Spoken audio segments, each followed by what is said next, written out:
नमस्कार दोस्तों, स्वागत है आपका हमारे YouTube चैनल जीके ट्रैकर पे।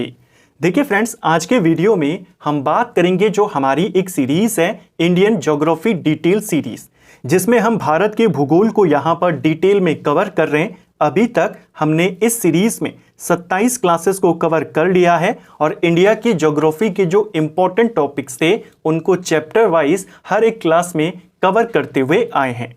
चाहे वो इंडिया का सामान्य परिचय रहा हो, चाहे वो नदी तंत्र हो, यहाँ की जलवायु हो, मानसून की संबंधित आपके टॉपिक हो, सबको हम पिछली 27 क्लासेस में कवर कर चुके हैं। लास्ट क्लास में हमने भारत के उद्योगों के बारे में बात करी थी। अगर आपने उस क्लास को नहीं देखा है और ज्योग्राफी की पिछली क्लासेस को नहीं देखा है तो आप उनको प्लेलिस्ट में जाके देख सकते हैं। आज की क्लास में हम इस सीरीज की 28वीं क्लास को कवर करेंगे और 3 इंपॉर्टेंट टॉपिक जहां से आपके पास सवाल आते हैं उनको इस क्लास में कवर करेंगे। जिसमें सबसे पहले हम भारत के प्रमुख पर्यटन स्थलों के बारे में बात करेंगे, उनकी लोकेशन को देखेंगे, कौन सा पर्यटन स्थल कहां पर है, क्योंकि सवाल बनता है यहां से। केवल सिलेक्टेड वालों को देखेंगे। इसके बाद भारत में औद्योगिक प्रदेश कौन कौन से हैं उनके नाम कवर करेंगे। आर्थिक गलियारे से संबंधित क्वेश्चंस को देखेंगे और फिर जो मिनीरत्न, नवरत्न और महारत्न कंपनियां हैं, कैसे ये बनती हैं, इनको कैसे ये दर्जा मिलता है, उस सारे कॉन्सेप्ट को भी आज की क्लास में देखेंगे और कौन कौन सी कंपनियां हैं जिनको ये दर्जा मिला है उस सबको कवर करेंगे। तो चलिए दोस्तों, आज की क्लास को शुरू करते हैं। आज का हमारा सबसे पहला टॉपिक है पर्यटन उद्योग। देखिए, विभिन्न उद्योगों के बारे में हमने लास्ट क्लास में बात करी। पर्यटन उद्योग की बात करें तो पर्यटन उद्योग सेवा क्षेत्र का एक प्रमुख उद्योग है। पर्यटन उद्योग हमारी जो अर्थव्यवस्था है उसमें किस क्षेत्र का माना गया है? इसे तृतीय क्षेत्र का। तीसरा क्षेत्र सेवा क्षेत्र से संबंधित होता है, सेवा क्षेत्र कहलाता है। ठीक है। भारत में पर्यटन के क्षेत्र में स्वर्ण त्रिभुज के अंतर्गत आगरा, दिल्ली, जयपुर के सर्किट को बनाया गया है। यानी भारत में पर्यटन के लिए एक स्वर्ण त्रिभुज बनाया गया है। जो पेपर में आता है किस त्रिभुज में कौन कौन से शहर शामिल हैं, तो इसमें आपका आगरा, दिल्ली, जयपुर ये तीनों शामिल हैं। केवल उन्हीं फैक्ट्स को देखेंगे, उन्हीं चीजों को कवर करेंगे जहां से क्वेश्चन बनते हैं। बिल्कुल टू द पॉइंट नोट्स हैं, सिलेक्टेड और शॉर्ट नोट्स मैंने यहां पर बनाए हैं। इसके अलावा अब सीधा बात करेंगे भारत के प्रमुख पर्यटन स्थलों के बारे में। सबसे पहले आंध्र प्रदेश की बात करें तो विशाखापट्टनम और तिरुपति बालाजी, ये वाले बहुत बार आता है कि तिरुपति बालाजी कहां पर है, तो आपको ध्यान रखना है यह आंध्र प्रदेश में स्थित है। असम की बात करें तो असम में कौन कौन से पर्यटन स्थल हैं? एक है माजुली द्वीप, दुनिया का सबसे बड़ा नदी द्वीप है, क्वेश्चन बनता है, ब्रह्मपुत्र नदी पर है। कामाख्या देवी मंदिर कहां स्थित है? असम में स्थित है। काजीरंगा और मानस अभयारण्य, इसे मानस करना, दोनों कहां पर हैं? ये आपके असम में आते हैं। इसके अलावा डिब्रूगढ़ भी कहां पड़ता है? असम में पड़ता है। पर्यटन स्थल में भी मैंने केवल उन्हीं को लिया है जिनको एक बार में याद करने में प्रॉब्लम आती है, जो कॉमन है, जिनका आप नाम देखते ही बता देंगे। जैसे जयपुर भी एक फेमस पर्यटन स्थल है, लेकिन उसे लिखने की आवश्यकता नहीं है कि वो कहां पर है। तो केवल जो ऐसे ऐसे पर्यटन स्थल हैं जो फेमस बहुत हैं लेकिन राज्य उनका आसानी से याद नहीं होता है, उनको मैंने यहां पर लिया है। अगला है बिहार। बोध गया बहुत कॉमन है, आसानी से बता देंगे। साथ में याद कर लीजिए पावापुरी, जिसे पावा के नाम से भी जानते हैं, ये आपके कहां स्थित है? बिहार में है।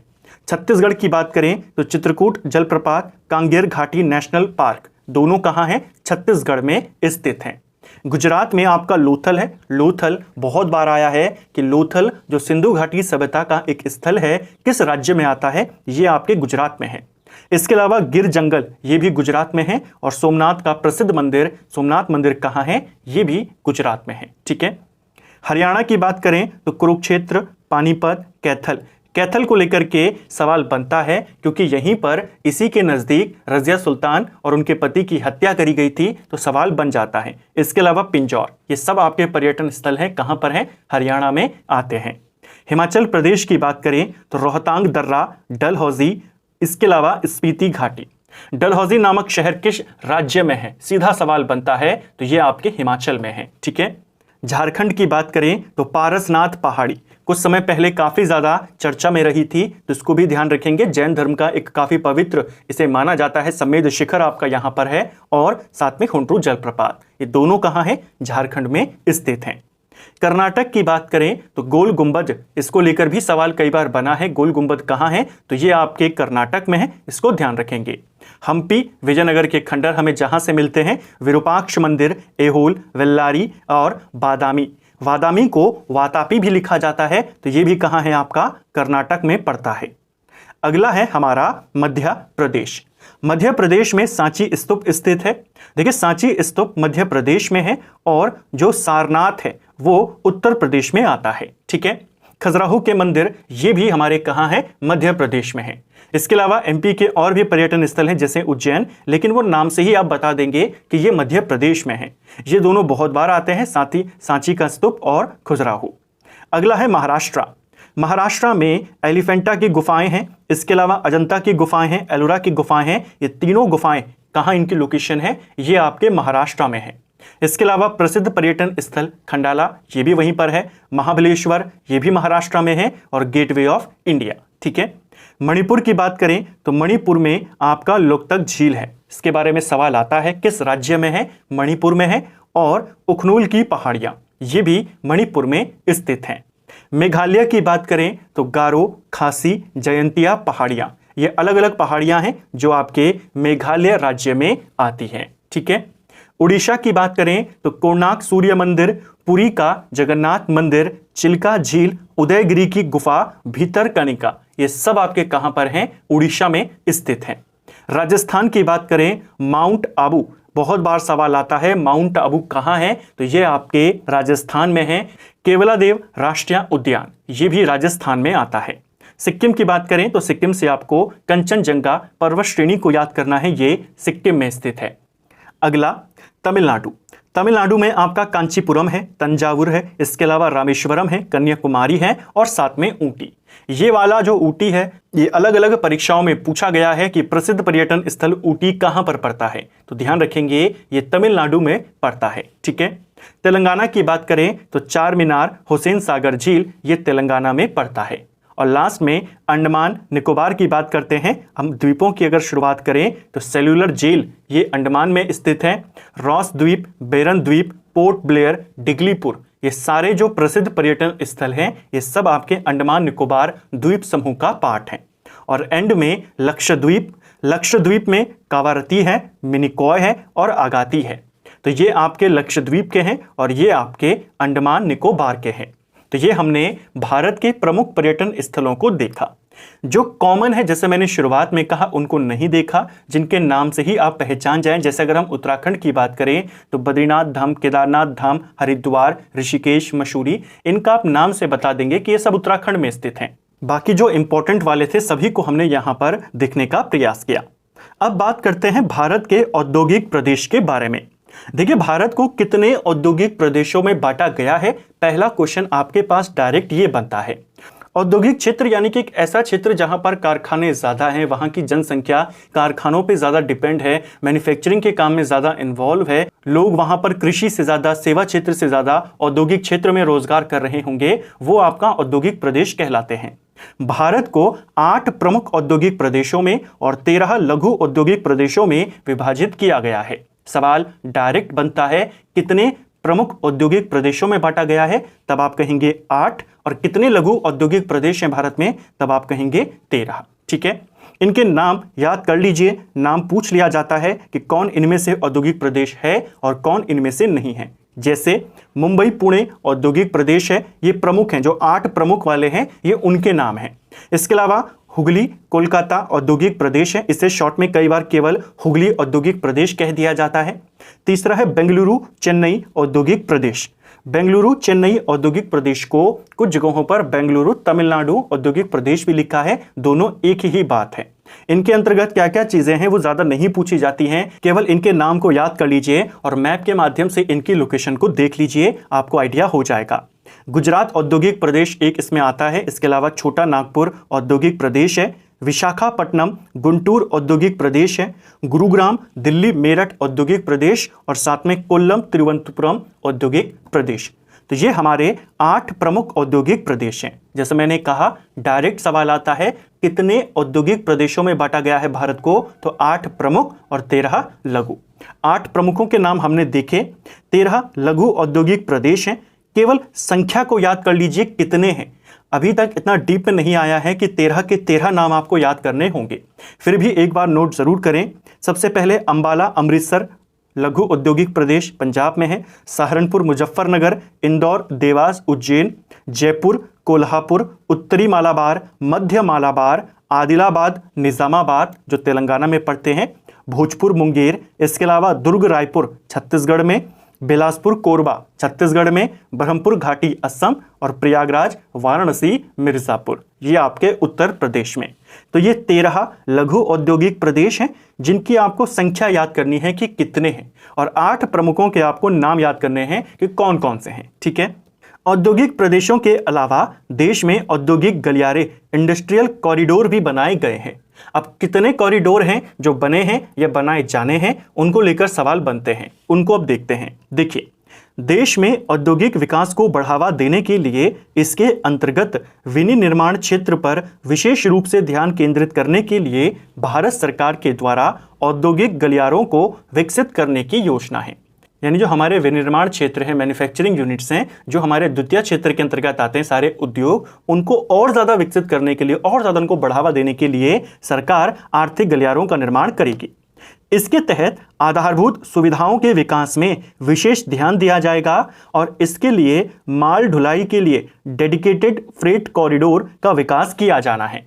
देखिए, डेडिकेटेड फ्रेट कॉरिडोर का मतलब है कि इन उद्योगों के लिए, इन गलियारों में एक अलग से रेल लाइन यहां पर बिछाई जाएगी जो केवल मालगाड़ी के लिए होगी, जो उद्योगों का ही माल एक जगह से दूसरी जगह पर ले जाएगी, यानी उनके लिए एक अलग से रेल लाइन का बिछाई जाना। तो ऐसे आर्थिक गलियारे, औद्योगिक गलियारे बनाए जाएंगे जिसमें डेडिकेटेड फ्रेट कॉरिडोर होगा, यानी केवल उनके लिए रेल लाइन्स होंगी। ठीक है, वर्तमान में सरकार के द्वारा 5 औद्योगिक गलियारों को विकसित किया जाएगा। इनके नाम याद कर लीजिए। सबसे पहला है दिल्ली मुंबई औद्योगिक गलियारा। ठीक है, इसके बाद है अमृतसर कोलकाता औद्योगिक गलियारा, बेंगलुरु मुंबई आर्थिक गलियारा, इसके अलावा चेन्नई बेंगलुरु औद्योगिक गलियारा और हमारा पूर्वी तट आर्थिक कॉरिडोर। ये 5 हैं जिनको विकसित किया जाएगा। इन 5 में से जो दिल्ली मुंबई औद्योगिक गलियारा है इसे जापान के सहयोग से, जो बेंगलुरु मुंबई आर्थिक गलियारा है इसे ब्रिटेन के सहयोग से, चेन्नई बेंगलुरु औद्योगिक गलियारा इसे भी जापान के सहयोग से, और पूर्वी तट आर्थिक गलियारा इसको जो एशियाई विकास बैंक है यानी एडीबी एशियन डेवलपमेंट बैंक, इसके माध्यम से, इसके सहयोग से विकसित किया जाएगा। इन 5 को भी याद करेंगे, नाम को भी याद करेंगे कि कौन कौन से गलियारे हमारे विकसित होने हैं। ठीक है, चलिए अब बात करते हैं हमारी जो तीसरा टॉपिक है मिनी रत्न, नवरत्न और महारत्न कंपनियों के बारे में। देखिए, जो सेंट्रल पब्लिक सेक्टर की इंटरप्राइजेस होती हैं, पीएसईस होती हैं हमारी सेंटर की, इनको 3 श्रेणियों में वर्गीकृत किया जाता है। ठीक है, पहली श्रेणी है मिनी रत्न, दूसरी है नवरत्न और तीसरी है महारत्न। ये सवाल एक पेपर में आया था कि नवरत्न कंपनियों की अवधारणा कब अस्तित्व में आई। तो ये अवधारणा 1997 में आई थी। जैसा आप देख सकते हैं, ये दोनों मिनी रत्न और नवरत्न, इसकी अवधारणा 1997 में अस्तित्व में आई, और महारत्न कंपनियों की जो अवधारणा है वो 2010 से अस्तित्व में आई है। तो एक तो आपको पहले इनकी शुरुआत पता होनी चाहिए कब से हुई है। ठीक है, अब कौन सी कंपनी इसमें बन सकती है उसको देखते हैं। सबसे पहले मिनी रत्न की बात करते हैं। मिनी रत्न के अंतर्गत 2 श्रेणियां होती हैं, एक होती है मिनी रत्न श्रेणी 1 और एक होती है मिनी रत्न श्रेणी 2। पहले श्रेणी 1 की बात करते हैं। कई बार सवाल आ जाता है और कथन में आता है कि जो महारत्न कंपनी होती है उसको कैसे वो दर्जा प्राप्त होता है, उसके 3 कथन दिए होते हैं। ऐसे ही मिनी रत्न को लेकर के और नवरत्न को लेकर के। मिनी रत्न श्रेणी 1 की अगर हम बात करें, इसमें अगर आपको इसका दर्जा प्राप्त करना है तो कंपनी ने पिछले 3 वर्षों से लगातार लाभ प्राप्त किया हो, यानी प्रॉफिट में कंपनी चल रही हो पिछले 3 साल से, और 3 साल में एक बार में कम से कम 30 करोड़ रुपए का शुद्ध लाभ अर्जित किया हो। यानी 3 साल से प्रॉफिट में रही हो और उन 3 साल में से किसी एक साल में आपने 30 करोड़ का अगर फायदा कमाया है, शुद्ध प्रॉफिट कमाया है, तब आपको मिनी रत्न कंपनी की श्रेणी 1 में शामिल किया जाएगा। और अगर आपकी कंपनी इसमें शामिल हो जाती है तो आपको क्या फायदा मिलता है? ये कंपनी 500 करोड़ रुपए या उनके निवल मूल्य के बराबर, यानी 500 करोड़ रुपए या कंपनी की जितनी वैल्यू है, मार्केट वैल्यू है, उसके बराबर, इन दोनों में जो भी कम हो, सरकार की मंजूरी के बिना पूंजीगत व्यय कर सकती है। सिंपल भाषा में अगर मिनी रत्न श्रेणी 1 में कोई कंपनी आती है तो वो 500 करोड़ तक का खर्चा कर सकती है मैक्सिमम। इसको आपने ध्यान रखना है, 500 करोड़ रुपए तक कर सकती है या फिर अपनी कंपनी की वैल्यू के बराबर कर सकते हैं, दोनों में से जो भी कम हो। मान लीजिए कंपनी की वैल्यू अगर 700 करोड़ आती है तो भी वो 500 करोड़ ही करेगी, क्योंकि इन दोनों कंडीशनों में कम वाली संख्या को ही ले सकते हैं। ठीक है, तो यह है मिनी रत्न श्रेणी 1, जिसे 500 करोड़ रुपए तक खर्च करने के लिए सरकार की अनुमति की आवश्यकता नहीं है। ठीक है, मिनी रत्न श्रेणी 2 की बात करते हैं। ये इससे थोड़ी सी नीचे की श्रेणी है। जो कंपनियां इस श्रेणी 2 में होती हैं फिर वो यहां से प्रमोट होकर श्रेणी 1 में जाती हैं, फिर वहां से नवरत्न बनती हैं और फिर वहां से महारत्न बनती हैं। मिनी रत्न श्रेणी 2 की बात करें, इसमें क्या योग्यता है? कंपनी ने पिछले 3 साल से लगातार लाभ अर्जित किया हो और उसकी निवल संपत्ति पॉजिटिव में हो, यानी पिछले 3 साल से लगातार वो प्रॉफिट में चल रही हो और उसकी जो पूरी संपत्तियां हैं, जो उसकी पूरी वैल्यू है वो पॉजिटिव में हो, यानी कंपनी के ऊपर कोई कर्जा वगैरह नहीं होना चाहिए। तो 3 साल से अगर आप केवल प्रॉफिट कमा रहे हैं तो आपको मिनी रत्न की श्रेणी 2 में शामिल कर दिया जाएगा और आपके पास कोई भी कर्जा वगैरह नहीं होना चाहिए कंपनी के ऊपर। इसमें क्या फायदा मिलता है? अगर आपको मिनी रत्न श्रेणी 2 में शामिल कर दिया जाता है तो यह कंपनी 300 करोड़ रुपए तक या अपने निवल मूल्य का 50% तक, जो भी कम हो, सरकार की बिना अनुमति के खर्च कर सकती है, निवेश कर सकती है। श्रेणी 1 में क्या था? अपने मूल्य के बराबर या 500 करोड़ तक, जो भी कम हो। इनके लिए क्या कंडीशन है? 300 करोड़ या अपने मूल्य का 50%। मान लीजिए इनका मूल्य निकल गया 700 करोड़ तो उसका 50% क्या हुआ? 350 करोड़, और 350 में से और 300 तो जो कम होगा उसको वो निवेश कर सकती है। ठीक है, तो यह है मिनी रत्न का कॉन्सेप्ट। वर्तमान में भारत में 70 से ज्यादा मिनी रत्न कंपनियां हैं। उनकी ना संख्या पूछी जाती है ना नाम पूछे जाते हैं, केवल उनके लिए क्या क्राइटेरिया है और उन्हें क्या लाभ मिलता है उसको याद करेंगे। अब जो हमारी सबसे बड़ी श्रेणी है पीएसयूज की, वो है महारत्न कंपनी। अब इसके बारे में जानते हैं। महारत्न कंपनियां भारत की प्रमुख कंपनियां हैं जिन्हें भारत सरकार के द्वारा पर्याप्त स्वायत्तता और अधिकार प्रदान किए गए हैं, यानी इसके अंतर्गत पब्लिक सेक्टर की, सरकार के स्वामित्व वाली ऐसी कंपनियां होती हैं जिनको सरकार के द्वारा कुछ अधिकार प्रदान किए गए होते हैं, कुछ स्वायत्तता दी गई होती है। अब वो क्या स्वायत्तता है उसको जानेंगे, कैसे मिलती है उसको जानेंगे। देखिए, महारत्न का दर्जा प्राप्त करने के लिए क्या आवश्यक है? सबसे पहली कंडीशन यह है कि कंपनी को नवरत्न का दर्जा प्राप्त होना होगा। अगर कंपनी नवरत्न की सूची में है तो ही उसे महारत्न का दर्जा मिलेगा। दूसरी कंडीशन यह है कि पिछले 3 वर्षों की अवधि में औसत वार्षिक व्यवसाय 25,000 करोड़ से ज्यादा का होना चाहिए, यानी जो आपका टर्नओवर है, यानी जो आपने व्यवसाय किया है, कारोबार किया है, उसकी टोटल वैल्यू 25,000 करोड़ वार्षिक होना चाहिए पिछले 3 साल तक। ठीक है, तीसरी कंडीशन है पिछले 3 वर्षों में औसत वार्षिक निवल वैल्यू 15,000 करोड़ रुपए से अधिक होनी चाहिए, यानी पिछले 3 साल से कंपनी की जो टोटल वैल्यू है, कंपनी का जो पूरा एस्टिमेटेड वैल्यू है वो 15,000 करोड़ से ज्यादा का होना चाहिए। और चौथी कंडीशन है कि पिछले 3 साल के दौरान 5,000 करोड़ से ज्यादा का वो औसत वार्षिक शुद्ध लाभ वो कमा रही हो। शुद्ध लाभ यानी कि आपने सामान बेचा, उसमें से आपने लागत आपकी जितनी लगी उसको हटा दिया, अब जो पैसा आपके पास बचा वो आपके शुद्ध लाभ है। तो इनका कितना होना चाहिए? 5,000 करोड़ लगातार 3 साल तक। ठीक है, ये है इसकी कंडीशन है। अब इस कंपनी को फायदा क्या मिलता है?